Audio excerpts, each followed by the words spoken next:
Bismillahirrahmanirrahim. Assalamualaikum warahmatullahi wabarakatuh. Selamat pagi dulu-duluku sekalian, semoga sehat dan bahagia selalu. Alhamdulillah hari ini kita bisa bikin video lur ya. Hari ini saya mau ngasih progres aja sih lur. Ini juga wis hari keberapa saya nggak tahu gitu kan. Yang jelas seminggu tak kumpulke 100 punjul tak kirim ini. Jadi yang sebelah sini itu alhamdulillah konsisten di 14 butir gitu kan. Terus dari 14 itu yang pasti standar besarnya itu nggak terlalu kecil, itu paling 12-an, antara 12 sampai 13. Kadang masih ada 1 atau 2 butir yang kecil, tapi hari ini 14 bisa masuk box semua, berarti kan ya alhamdulillah ukurannya udah mulai standar semua lah yang box ini ya lur ya. Ini udah jalan kayaknya sengkene udah 2 bulan lebih deh.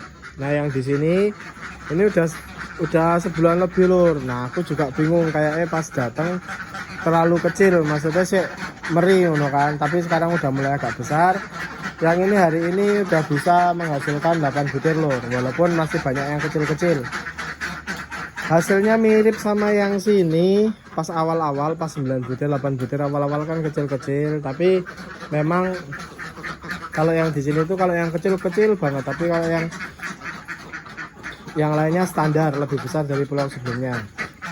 Kita mau update bahwa saya masih menggunakan pakan aduan gitu ya lur ya. Walaupun pakan aduan ini saya nggak rekomendasikan buat dulur-dulur yang ternaknya banyak ya lur ya. Maksudnya yang banyak, yang ini kan cuma 40 ya lur ya, cuma 40 seharinya, berarti tadi 14 tambah 8 berapa, 22 butir, baru 22 butir, targetnya ya bisa 30 lah.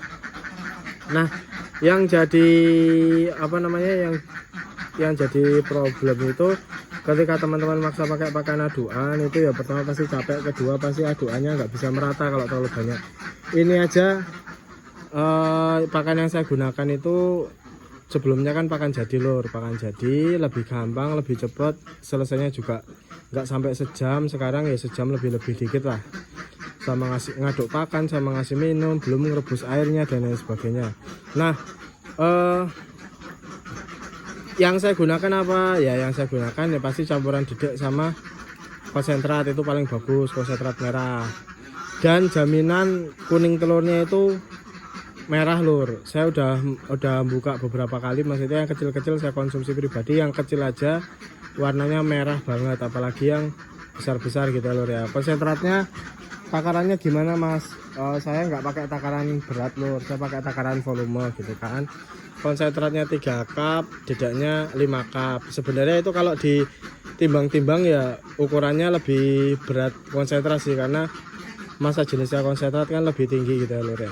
Terus sisanya pakai nasi bekas. Nasi bekasnya takarannya berapa mas? Seadanya, tapi jangan terlalu sedikit. Pokoknya nasi bekas atau makanan sisa roti dan lain sebagainya ini, yang penting pertama tersiram air panas itu wajib. Supaya apa? Supaya bebek tidak apa ya, nggak sakit wis pastilah gitu lho ya, disiram air panas. Kedua ya jangan terlalu sedikit. Ketiga ini fungsinya buat apa namanya, buat energinya mereka, intinya gitu. Jadi kalau yang saya pelajari, mungkin dulu ada yang pelajaran lebih detail ya lur, yang ngitung apa gizi dan lain sebagainya.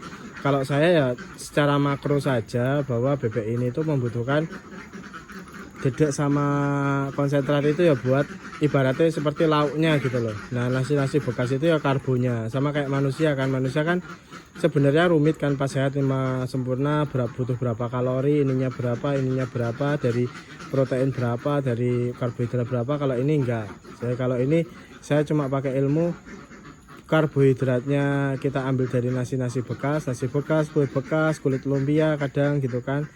Terus kadang ada yang bilang jangan pakai apa namanya, ampas kelapa, tapi saya tetap pakai ampas kelapa lur gitu kan, pakai ampas kelapa gitu kan. Itu sumber energi yang cukup bagus menurut saya gitu kan. Tapi jangan ditiru karena ini namanya masih eksperimen gitu kan lur ya.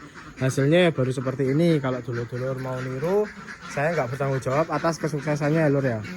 Terus konsentrat sama dedak ini ibaratnya lauk lah gitu kan. Dedak ini juga proteinnya juga sebenarnya tanggung, karbonnya juga tanggung. Dedak ini kayak apa berarti ya? Ya gak ngerti lah, pokoknya tidak kan cuma kayak biar banyak kapasitas saja gitu loh Lur. Maksudnya biar volumenya lebih banyak aja pakai dedak, intinya gitu. Nah hasilnya cukup memuaskan gitu kan, dari modal yang saya keluarkan terus hasil telur yang kita dapatkan gitu kan.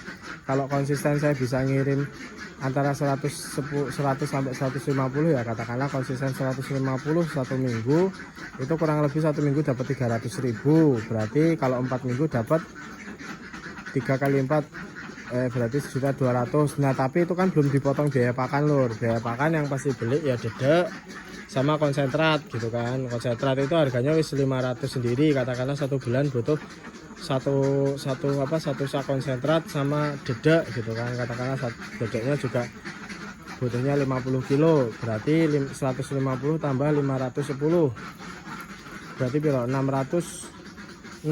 Nah, potongannya 660, sisanya ya kui oleh gitu dari 40 ekor. Monggo yang mau mulai beternak bebek, kalau sekarang kayaknya masih bagus. Sebelum ya kalau intinya gini lah, kalau ternak bebek sebelum rame ya dulur-dulur harus sudah mulai intinya gitu. Sudah mulai gimana Mas? Ya pertama sudah mulai bisa beternak, sudah mulai produksi, dan sudah mulai punya pasar gitu. Intinya kalau beternak seperti ini itu cepet-cepetan Lur, tapi nggak boleh gursa-gursa. Maksudnya cepet-cepetan itu cepet-cepetan siapa duluan yang menguasai pasti ini. Walaupun pada akhirnya yang modalnya besar, walaupun main terakhir bisa menang gitu kan, tapi ketika dulur-dulur modalnya pas-pasan, mending segera mulai saja, segera cari pasar, warung-warung dan lain sebagainya, segera akuisisi yang bisa diakuisisi pasarnya. Intinya gitu ya Lur ya. Itu pengalaman saya Lur, semoga membantu. Ngapunten bila nggak jelas dan berisik. Sekian, wabillahi taufiq wal hidayah. Assalamualaikum warahmatullahi wabarakatuh.